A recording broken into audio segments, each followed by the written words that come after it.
Good morning, you guys. It's been forever since I actually talked to y'all, sat down, talked to y'all in real time. I'm uploading this today because I feel like it, because I think it's worth it, because I just haven't been here in a while. So forgive me, but I'm here now.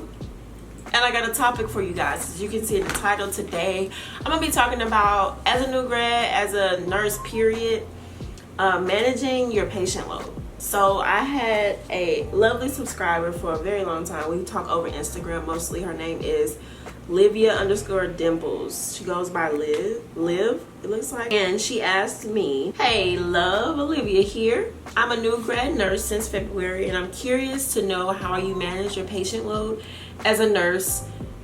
Tips, advice, anything is helpful. So I wanted to answer those questions for her because I haven't done one of these videos in a long time, and I'm excited. So this is not my first step in this, but I think it's a very important step because it kind of organizes your mind. So first things first, I want you to get you a reliable report sheet that you can use all the time. I'm not going to tell you not to use a blank sheet of paper, because some nurses use blank sheet of papers and do just fine. But me personally, if you are one of those people that are just really organized, really want to stay organized, if you're working 3 days in a row, you're going to keep the same report sheet. You want something that can keep you on track, keep you kind of just get you in the routine of things when it comes to taking a report, giving a report and stuff. I would suggest getting your own report sheet. I have a report sheet that is always in the description box. You can always use that, or you can make your own. You can use mine, use it as a reference to make your own. You can go to work, see how it is, see how they give a report, and make your own, you know, based on that. You can do whatever you need, but I always suggest you get an individualized report sheet that you like yourself. So that's not even the first step, but that's the first step. Sorry, my nails get so jagged and I end up scratching my face. I have a scratch right here. I don't know if y'all can see it, but it's like a whole scratch right there. So I'm gonna just set this all up like a scenario of us going to work. I'm your preceptor, which shout out to Karima for finishing her preceptorship and going to work for the first time last night by herself, having 6 patients and being able to manage them. Wow, y'all, I'm so excited for her, because like, what the heck, Karima, like, you are out here by yourself. I gotta interview her, because if you watched, I don't know if I uploaded that devotion yet, but she was the person, my preceptee was the person that freaking had coronavirus that I knew. I don't know if I posted that video yet, but I think I did. I was sitting outside and I was just saying that somebody I knew had coronavirus, and it was like that day she had told me she tested positive, and my girl came back to work last week. She finished her preceptorship she came back to work 2 weeks ago. She finished her preceptorship last week, and she went to work last night by herself, and I'm so proud of her. She sent me a text. I gotta read my text, y'all. I precepted somebody and I was so scared that I wasn't gonna teach them everything she needed to know, but she said I did a good job. She said, hey hun, just checking on you. Last night was my first night on my own, and I think you'd be very proud. I actually had 6 patients and I was steady running. However, I maintained my composure and I did what you taught me. Prioritize. Yes. In the end, I clocked out at 7:30 a.m. Wow. The charge nurse was impressed. I can't believe I was even able to help others. That's so nice. I'm just like, I just really love teaching people. Now, people always, you gonna go back to school, you can be a teacher. Maybe, I don't know. I'm making my master's in nursing just so I can have that under my belt, so I can have that option if I want to go teach. But I don't feel like going back to school. But really, honestly, there's nothing else going on. I can do online. Can I do that online and do clinicals whenever? I don't know, but I'm gonna figure it out, because I want to do it. I want to do it. I need to get in the master's program. I don't want to be a nurse practitioner, I know that for sure, but I do want to do like clinical with nursing students. Did I just decide I'm gonna get my master's now? What? Okay, whatever. Let's see. So managing your patient load, y'all, I just had to have that spill. So let's go to work now. We're walking in at 7 a.m. or if you're night shift, 7 p.m. I don't suggest you get there at 7, but we get the little 7-minute grace period where we can clock in at 6:53 or 7:07. I'm a 7:06er. I usually clock in around there. I'm never late, but I'm always running a little bit late, but I always clock in on time, baby. Understand, I always clock in on time. Say we came a little early. We were able to sit down and actually open the chart, get a little organized, print off our report sheets. This is how you start your day. You print off your report sheets, your report sheets, and get ready for work. Get ready to your report, and you have time to sit down and actually look at your patient list, add them to your your status board, and actually get like a little baseline of who these people are. Get the admitted diagnosis, get the allergies, get the the name, the weight, the name, the age, the gender. You're able to do all of that. So I always suggest, even after getting a report, if you didn't have time to come early to actually read your patient's charts and read like the admitted diagnosis and like the notes and stuff, I always suggest reading the notes even after report, because nurses all the time forget to tell you things, and there's always orders that maybe a nurse didn't see and you need to see, or like different orders for day shift, night shift, I don't know. Always read your own orders and always read the progress notes, because it'll help you understand your patient even further, because usually report is just honestly an update of what they're originally there for. So they're not going to give you how they were when they first got there 2 weeks ago. They're going to give you the baseline, what they were admitted for, and give you what happened overnight, so or the last 2 days. So yeah, always read your progress notes and always look at your own orders. Once you get report, it's time to go see the patient and look at your orders and look at your meds and see what you have to give at that time. I wrote a whole list of how I come in and manage my patient load, and I'm going to give you different examples of how I've seen other nurses do. So after taking a report, we all usually get on the computer and look at our orders from overnight, acknowledge new orders, and look at just like the standing nursing orders for specific patients. So we're just going to say we have 5 patients today. We're looking at all the orders. We're acknowledging them. So you look at what their pain medicines are, the last time they got them, when's the next time they can get them, how often they can get it, Q6, Q4. You try to get everything organized in that way. With all that information, you can write it on your report sheet. Q6 AccuChecks, Q6 oxycodone, PRN. You can look at just all the orders that you think you need. So another thing you're going to do before you actually see the patient, what I like to do, I like to review and print out or write down my meds that I have to give them. So what I like to do is there's a way to print the screen on my computer, so I'm able to like just pull up all the meds for the day, honestly, and just press print screen and it'll print it out for me. So that's how I like to do my meds. Some people write them, some people kind of just look at them, remember them, and go to the to the Pyxis, or you can do it by time. But the by time one can also leave out some one-time doses and stuff, so I never really do the separate by time one in the Pyxis.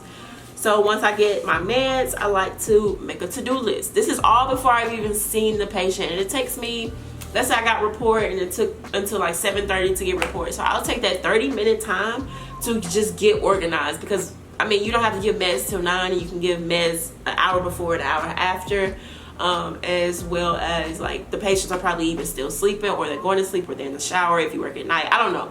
It's not a rush to see the patient unless it's like critical. So when you get in there, like, get yourself together. It's okay. You don't have to go see the patient and get in the middle of them asking for stuff, or I wouldn't take longer than 30 minutes to get organized, to get your orders, make your to-do list. So on my to-do list, I always put like a circle with M, which means meds. I put a circle with C, that means chart. So like, I know for sure I need to give meds and chart for each one of these patients. So I always put that on my to-do list.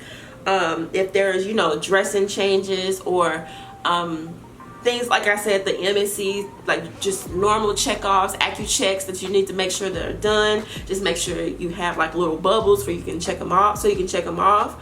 If there's certain orders for specific times, so say you got a bank trough at 3 p.m., you want to write it on your to-do list so you won't miss it, because sometimes the orders will come in and it'll print out on a little sticker and you'll forget all about it. But you don't want to forget anything, so you just need to make sure everything's on your to-do list. Step 4 would be to actually go see the patient. At this time, hopefully the patients are awake if you work in the morning, because they should be receiving breakfast around 8 o'clock, hopefully. So by the time you walk in there, they're up, they're either going to the bathroom, they're eating breakfast already. I like to wait until that time because sometimes they be like dead asleep when I walk in. I kind of want to do my assessment as soon as I walk in. So when I go in there, I speak, hey, my name is Kesi, I'll be your nurse today. Write my name, the charge nurse name, the text name, all of our numbers, change the date if it hasn't been changed, ask them what their pain is. It's just like baseline assessment, and then you do your head to toe. You, as a nurse, when's the last time I did a head to toe assessment? The times I usually do full on, like the one we learned in nursing school, the one you're trained to do head to toe, the only time I always do that is with my neuro patients. If I have any patient that had a stroke, I always do head to toe, because you know they have deficiencies, they have deficits and stuff on each side. You want to have a full assessment of them, their skin and everything. I'm not saying everybody else's skin and whatever doesn't matter, but I work on a surgery floor.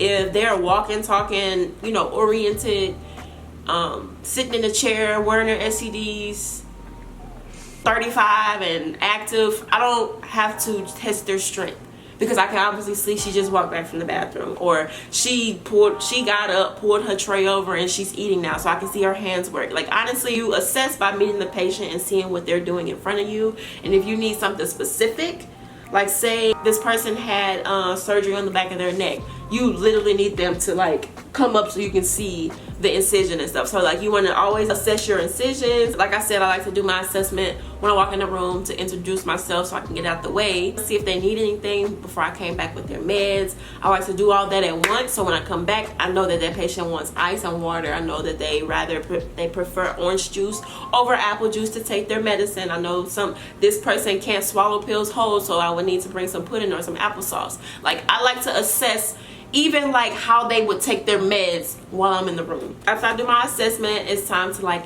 give meds. Let's talk about charting. That would be step 5. Charting would be step 5, because there's different ways you can go about charting. So I know there's a specific time you need to have charted. Ours is 9 o'clock. So it's 8:35. I haven't given meds yet. How do I chart? How do I get all my charting done before 9? First of all, you chart before 9 in the system so you can back time. So say it's like 9:02, change the time, because I did assess before 9. Like, you don't want to get to 10 and 11 o'clock and you still haven't assessed your patient. So I think that's why there's a charting before 9 rule, because I want to make sure you actually look and assess your patient before 9 o'clock. If you haven't, you need some more work. 3 ways you can do your charting. What I do most of the time is I grab all my meds for each patient. So while I'm in that patient's room, giving them the medication for the morning, I'll chart while I'm in there. They're eating, they're taking their meds. I can just stand there and chart real quick and be done and go to the next person. Some people also chart immediately after their initial, meeting the patient, assessing, and chart immediately right then. I do that sometimes if I don't have that many meds to give, not that many tasks to do, everybody's sleeping, everybody's not in the rush for pain medicine. I'll go ahead and chart before I give medication, because what's the rush, And I have an hour before and after, and I'm still in the hour before. So sometimes I'll chart before when I have the time. Now, if everybody's awake, people need pain medicine, people got stuff to do, people got stuff to do, I'm gonna go ahead and give my meds, chart in the room. Some people also chart whenever they can. Some days I come in, I'm busy out the door, have a rapid response. I gotta give meds. People yelling for pain medicine. This patient needs change and we only got one tech. The tech calling me because this patient's glucose is 65. Like, it's a lot. It can be a lot, and I know a lot of times you will be charged at the end of the day. Needless to say, before 9 did not happen. Assess and do what you gotta do. Chart as you can. you know, chart when you can. It's okay to be busy and not chart it yet, and not have charted yet, but usually you want to get your chart out the way so you can leave on time, so you won't get backed up. So when you do get slammed, like around 4 o'clock, like usually, you don't have to worry about, oh my god, I'm slammed, I'm gonna be here until like 9 o'clock. No, because you already charted. That's how you can also do charting. Okay, so back to like managing the load. I've already given you like a layout of how you can go about your day and those little 5 steps. Now step 6 will be managing your load. I have 3 main things you can do to manage your load, and I'm gonna give you a good example for example 2, and I'm gonna just set you free to the world, little birdie. It's your time to shine. So step 1 to managing your load, your patient load, it would be, for me, my advice is to write down a to-do list. Do those to-do lists. I told you at the beginning, I think it was in step 3, make a to-do list. Always make a to-do list at the beginning and always update it. So you don't want to have a to-do list that you're not checking off or crossing off things, because it's just gonna be overwhelming. You're just gonna see you got a lot of stuff to do, you don't know where you are. Keep like progress notes, check it off, you know, scratch it off, do whatever you can to stay on track.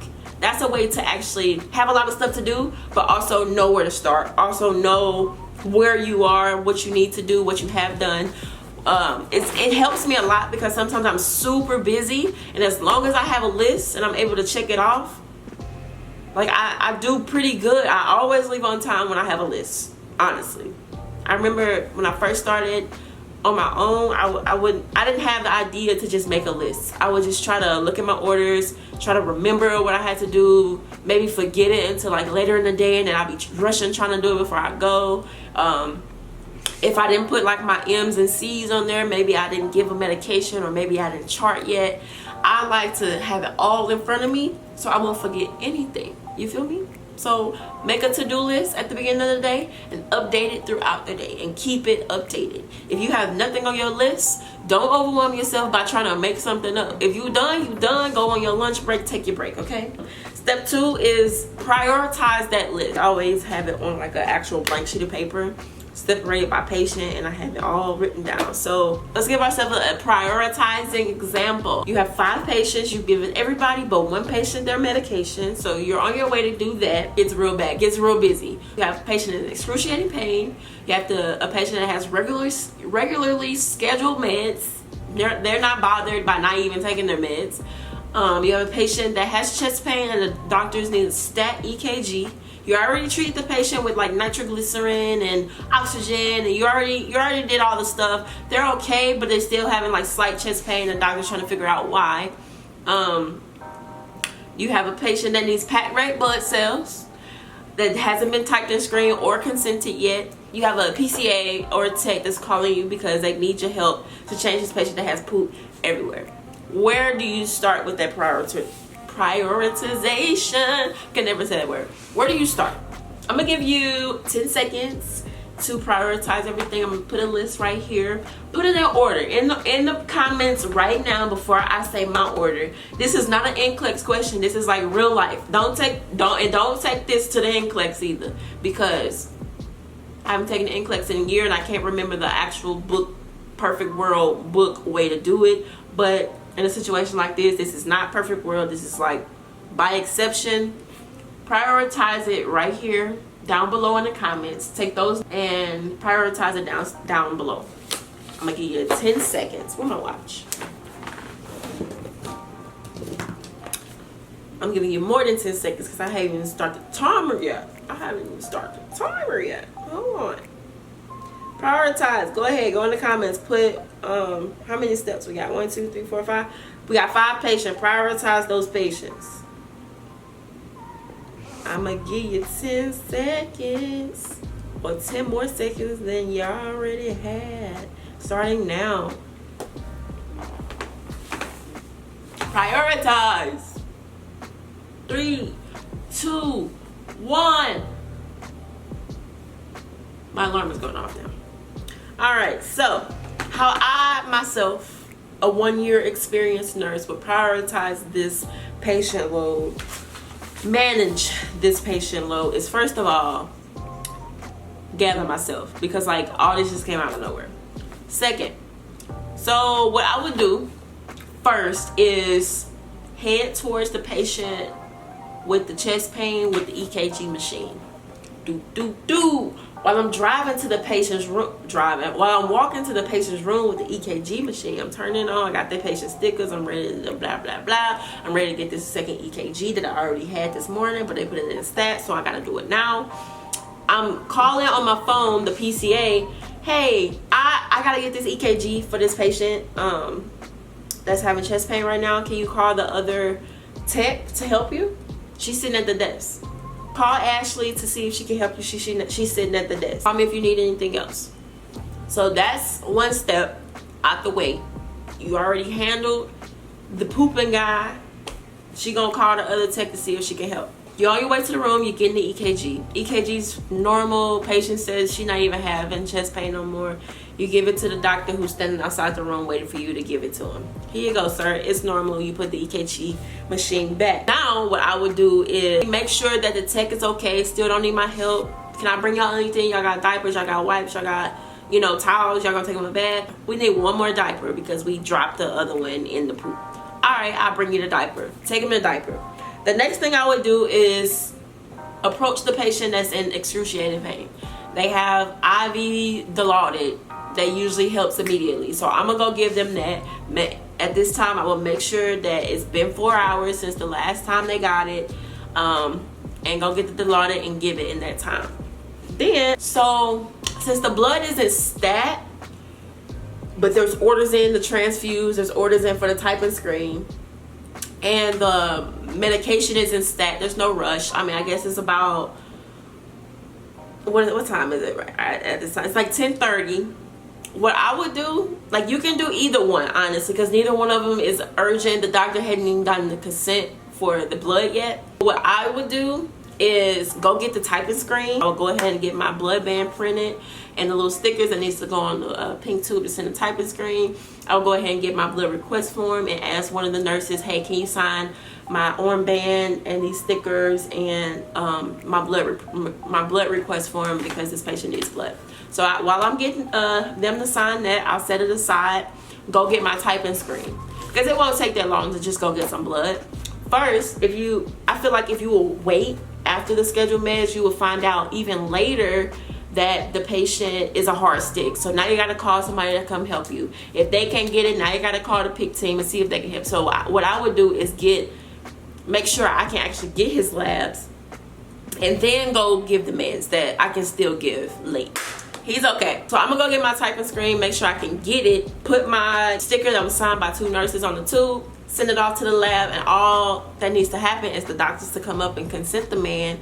And once all that happens, hopefully it'll be in a couple minutes, and after I finish my meds, blood takes a little bit because they still gotta type in meds. They gotta make sure everything's verified with it, whatever they do in the lab. I can chart, I can set up the normal saline that's gonna run with the blood. And as soon as I get the call from the lab or I see it pop up on my screen, blood ready, I'm gonna go head to the patient's room, get their vitals, and go get my blood so I can give it. So that's how I would prioritize that situation. There's always gonna be different situations. I'm not saying you're gonna go into work and that's gonna always be the scenario. Of course, that was like a little case study for you.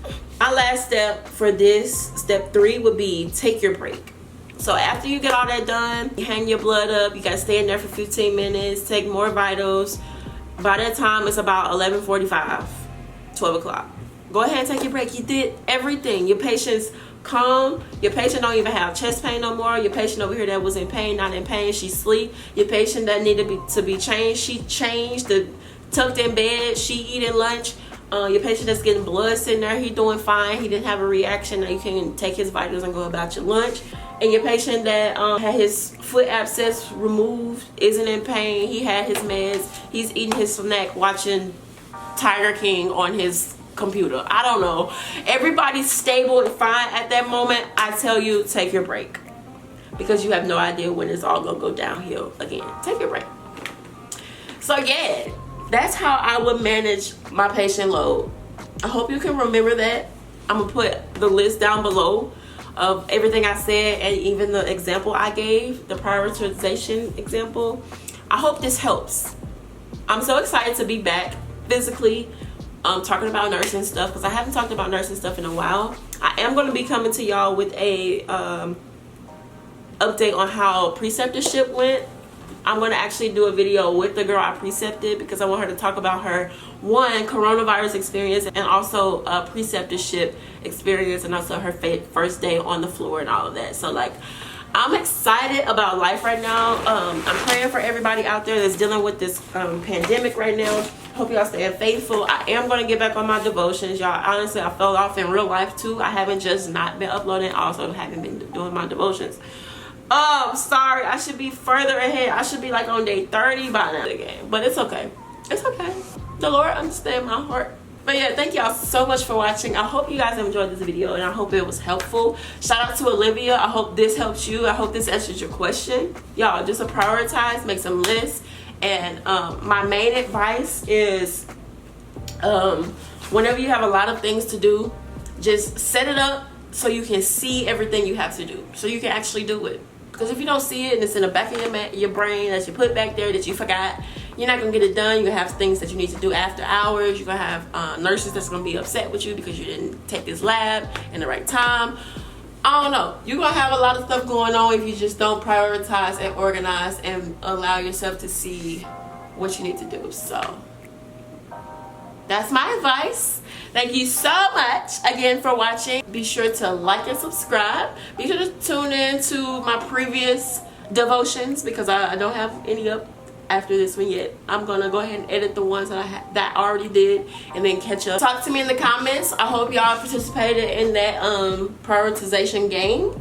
I hope y'all were able to prioritize in a reasonable manner. Yeah, talk to me in the comments and follow all my social media below, and I will see y'all in my next video. Bye.